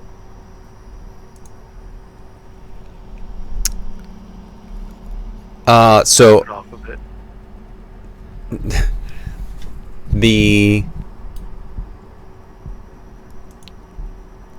So would you have been saying that to one of the scouts, or? Mm-mm. That would be in my note. I'll send that one with a separate. Oh, in the note to the guy. Okay. All right. Mm-hmm. Okay. Cool. Okay. Time. Yeah. So we'll be planning the next day, and then we'll try to plan it for the most convenient time. Maybe 3-day tournament style. Okay. Do you guys have any thoughts or plans that you want to include with this? Because I think at this point, like, we do some brainstorming on this, and then that's kind of where I'm thinking we pause for the night, but we'll kind of do some brainstorming if you have any specific ideas on what to do, how to advertise, what kind of, you were saying tournament, but what kind of things you want to do with the tournament, how to make sure you draw people out, or whatever it is. Any different thoughts everyone has on it? Because I really like that idea. Just, Yeah, we should come up with categories. We'll do like an American Idol sort of casting ballots, votes. And we'll get the best venues, as in we're not paying the venues for these performances. The performances will bring huge crowds of people, so it'll be incentive for the venues to host us. So we'll look for like maybe one venue, a different venue every day, and we need to come up with categories. Okay.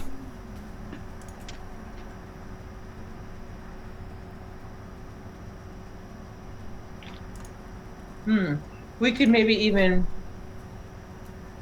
charge admission, Yeah. and that becomes the jackpot. That becomes the prize, as well as a potential position of influence amongst the city, being very vague about it.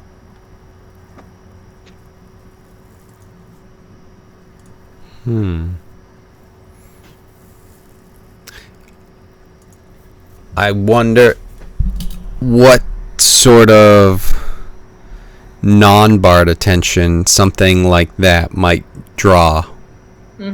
Which Exactly. wouldn't necessarily be good or bad, but it'd probably be one of them. But maybe not. Maybe like who are these people to offer a position in the city? Especially out in the open like that. So there's definitely some things that could come out of that. Are there positions that aren't necessarily Theodar, Goyden, or Nunarem? Like, are there any? Can we like come up with the title of something that is like a sort of like unaffiliated political position, or like? So I'm sure that we know the landscape here. Yeah, like, and that the official leaders of the city are in here.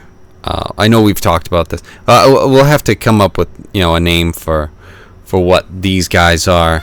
I'll probably just come up with some random thing where just like the actual like what everyone outside of the city is told as like, no, these are the leaders.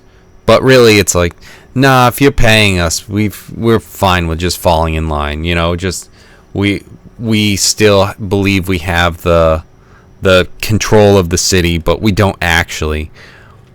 And like I said before though, it's something where if it's just like you think that they don't have any power and you just go against them, the might of like all the other cities and stuff that are part of this country that like they actually have power would come after you, and it's like, no, you wouldn't be able to hold your own against like a combined force like that if it were drawn into it.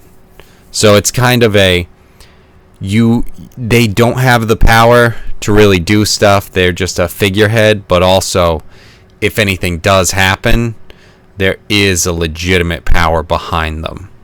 Whether they're incompetent or maybe there's a whole section of the town where it's like, maybe those guys, there are going to be some people who are incompetent. Maybe there are some people who are very cunning and are making plays and stuff like that, and they're not just going to be willing to sit back and have stuff happen. They want to be a part of it. So well, then we can also pretend that this is coming from them, coming from our capital, essentially. Just with their kind of insignia or logo. And we're not going to say that it's a guaranteed position of influence, but we're looking for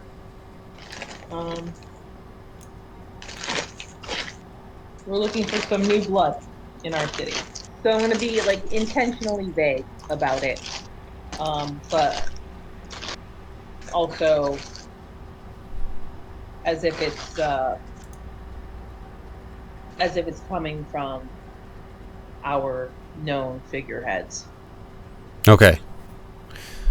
So, and that would, like I was saying, that could bring some attention to you, like from them, where they might say like, who are you to offer anything like that, and then that sort of thing. authorities might get Moves it. involved. Just so that you are aware, because of the things that you're saying, you would be aware that it's like this. Yeah, these things could happen. So, but I'm not saying you can't do it. You can absolutely put that out there, and then Yeah, and then that might also draw send, in. I'll send something to the figureheads as well. Have with a suggestion, like, hey, we're trying to something along the lines of, we want their position in the city to be more secure, that we feel safe with them as our leaders, and we've some of our best minds have put together this thing to infuse more influence and a fresh face and blood into the city, and get the city really excited about um, just to get the city really excited and amped up, and happy that we got some things of interest going on, and have the lips of our to have the names of our leaders in the capital on the lips of the people in the city again. So I'll do some like charismatic persuasion bullshit Okay. to them, So and encouraging them to support this bard style tournament, and that they're not held to anything contractual, right? okay. And explain that I'm just dropping some bait. Before we do anything with that, whether it happens or not, I love that. So you get an inspiration. Oh, nice, thank you. So I really like this idea of being able to take that and try and get some influence based on, essentially exactly how you're saying it too. I like where it's, you're already. I mean, you're trying to use anything. Let me get on the right layer to get this group behind you and almost under your thumb without necessarily telling them what to do, and being that cunning sort of, my lord, you should do this thing because of this, and it's your idea actually, and it benefits you, meanwhile you're getting what you want out of it, sort of thing. And it's like, there we go, we've got some underworld sort of stuff going on. So inspiration again. Not sure if it'll work, but I like the idea enough. I just want to put it out there. This sounds a lot like Bard Day, aka Field Day. Just. Well, get Bard Day going again, so I can get my name on that frisbee. You shut your mouth. Hey, listen. Bring your A game for the family cookout, and maybe you'll get your name on the placard that I created for the Happy Salmon tournament. Yeah, I am excited about that. However, I don't know how confident I am with it, because there are times where it's just like, we brought that to a family gathering, and it was unfortunate because Felicia and I were like, wow, my family's lame. Because when you tell the story about how like you guys were playing like, oh, okay, we won't swap, but we have to be quiet, and then immediately everyone's loud and waking everyone up, and your dad comes down and he's like, what the fuck is wrong with you guys? And you're all just laughing and yelling, and it's like, Tarn was just put to bed. So it's like there's all that, whereas mine was like, midday, oh yeah, absolutely. Tarn already said, she was like, wait a minute, does that mean I can't play? And I was like, we're gonna figure this out. It's fine. But just know, Dad's gonna crush you. That's all. That's all. Right. This is official. Happy salmoning. So Gross. just be aware. Yes. No holds bars.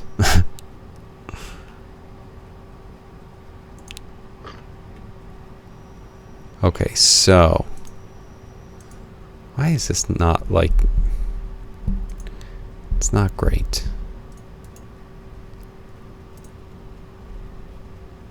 But yes, so with that being said, I think we have a bard competition that we need to plan.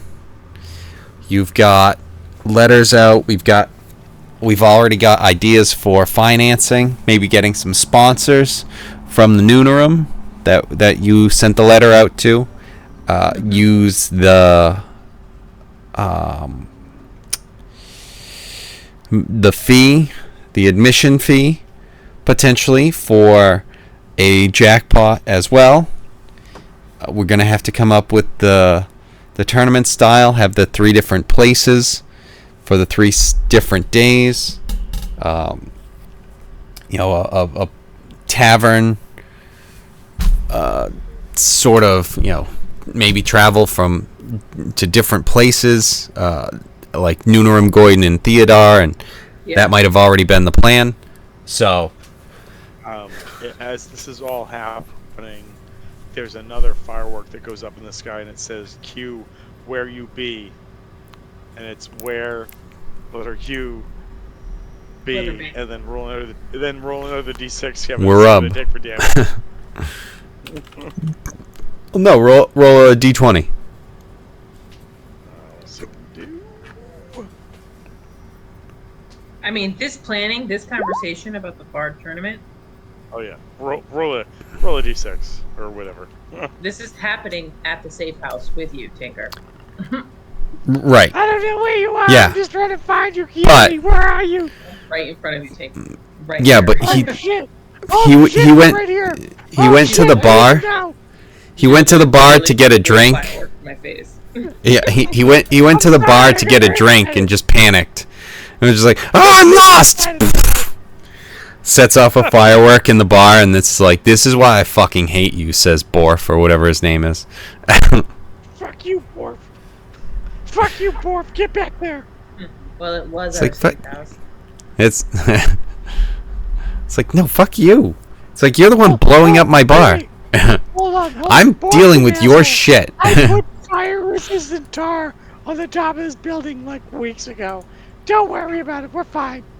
Yeah, no, I know. You covered my fucking You're still bar talking, in Borf. tar, Borf, get me another beer. I don't want to hear it.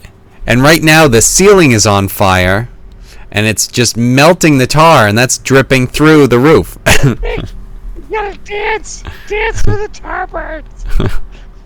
Jesus Christ. I'm sorry. I'm having flashbacks to like being in where the fuck was it? South Padre, Texas, for like a spring break in, I don't know, 2001, and there was this room where like they just lit off, I guess, industrial sparklers is the best way to put it, all over the room when like in the middle of a show, and everyone, as they were being burned and singed by these things, just danced harder.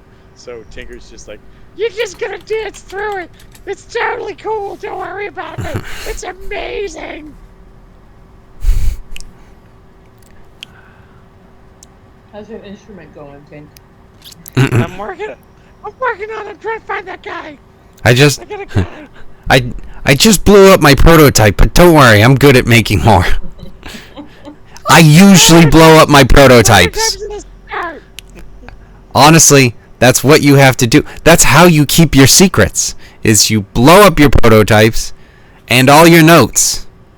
That way no one can steal from you. If you blow up It- all your shit. The one problem that I found with doing that is that if you forget it, you don't have your notes to look back at. However, Crazy. it was really cool when you blew them up. So, I mean, you take the good, you take the bad. Okay, so it looks like that's all it's going to be. So, it's going to be that one. But yeah. Is there anything else anyone's thinking of? Anything you got coming up at the moment?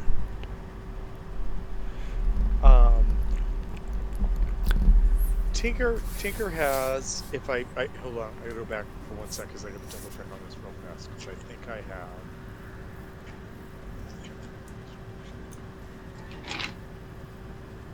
Tinker is an investigator, so because I rolled really terribly to find somebody that could help me, like cast spells on this instrument that I'm building and whatnot. And honestly, I'm thinking about a kazoo. Is what I'm thinking about is a kazoo that plays itself, but also like intoxicates the audience. Um, could I re-roll an investigation based on my investigator background? 22. 22. Didn't you? Right? I don't For your think so. investigation? No, I thought it. Oh shit! I'm sorry. There was a roll I made earlier for. Oh no, maybe not. Okay, yeah. So did I find somebody who could cast that spell? Bam. Wait, cat. Yeah, a couple times it's been where it's like, yeah, I'll have to look into it. This was the whole thing that you were talking about with fucking Oscar or whatever, who owes you a favor. First of all, don't worry about Oscar. Second of all, Okay, I won't. So you didn't okay. find Oscar then. My bad. That dick bad. That guy's a dick bad. Yeah, that's fine. All right, so that's where I'm at. Then.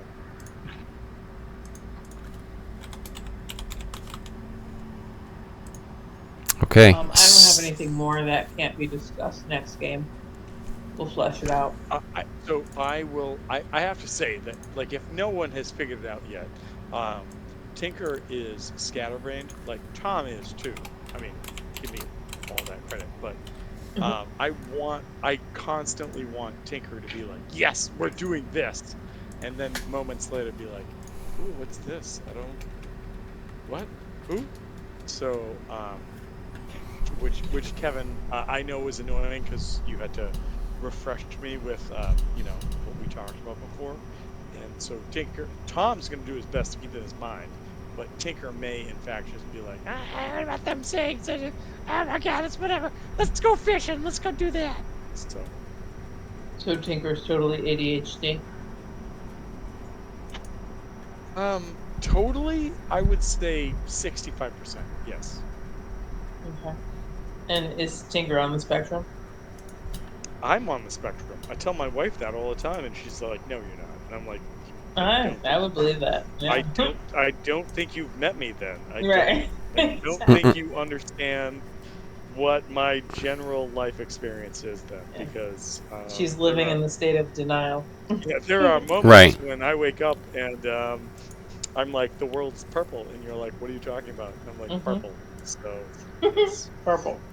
But that said, I also cannot in any way, shape, or form say that my wife is not amazing and supportive. So as much as she goes, you're not on the spectrum, maybe you are. She is a great person, and so I appreciate everybody else that tolerates me. So thank you. So you're modeling Tinker after yourself. That's what I'm hearing. Tinker is a goblin version of Tom. Tinker. Right. No, wait. Wait. Hold on. Tom. Tinker's Tom's inner goblin. Yes. That is. You know what? You did it. You were there, and you pulled back, and then yes.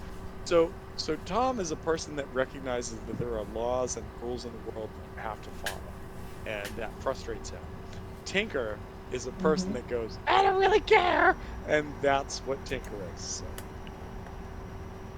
Good for you, Tom. Live your best life. Yeah, good. Even if it is in D&D. Realize. Wait. Good for you, Tom. Realize you're crazy, and then Embrace it. Not be crazy. Embrace it, but also recognize the failings that come with that. And wait, and then You don't have to. Good luck. So they do. Tinker doesn't see any failings with that, so right. No worries. As I told somebody this week when I sent them something I made for them, I said, listen, someday, someday, I will be a retired person that hopefully people will approach and say, "Here's money, make a thing for me," and that is my dream job. But for now, I have to continue to pretend to be an adult that has a grasp of global impact and whatnot, specifically around criminal investigations and other things. So for now, that's what I do, and this is my escape, and I appreciate it. So you get to be Batman and you're bitching about it. That's all I'm hearing. Well, so hold on, hold on. Wait a second. If I was Batman, I could punch way more people than I can on a regular basis than I can now. So no, I'm not Batman. Well, I mean, everyone can punch more people. It's just a matter of getting in trouble for it. But you also have just a... You have to have a ton of money to just get away with it. 100%. I have zero get away with it for punching people. Right. So yes. Just Tinker's Batman. of some sort. If one of you assholes could just create the what was the thing in Justice League? The Sky Tower? What was the thing that floated around the planet? What did they call that? I know, right? I don't remember. I cannot remember it. But if one of you But guys that- could create that, then I could just go up there. I could hit somebody and then go up there and be like, you don't know where I am. See you later. Yeah, but again, you have to be the Batman in it. So he funds that while not even being part of the Justice League. Yeah, that's problematic too. So, especially since Right. I do not have. And we're back. I do not have access to unlimited funds, etc. Yes. Right. Problematic. Or having you pay for everything. Right. I'm down for Tom paying for all this stuff. I would like. You know what? Like. I know. Years ago, I'd love to be able to be in that situation to be like, yeah, I got it. Don't worry about it. Well, years ago, when my buddy Murph, who some of you have met or know, and I first started going to like St. Patrick's Day at Times Square, we all joked and we're like, if we ever make it to this point, we will just pass around the bill. And like one of us picks it this year, one of us picks this year, et cetera, et cetera, et cetera. And that bill got too precious, and we never continued to do it, which kind of sucks. But I do like the idea of just being able to, in a circumstance, be like, I got this. Let's do it. So, just saying.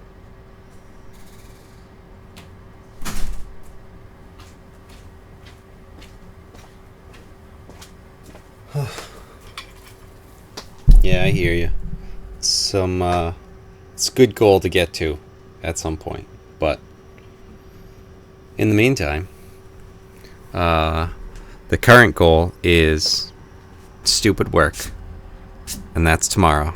So, I know. Yeah, gotta skedaddle. yeah. So in that So, case, everybody, thanks for putting up with Tinker for another week. Thank you. Yeah, of course. all right, Alright, cool. man. We'll talk to you guys later.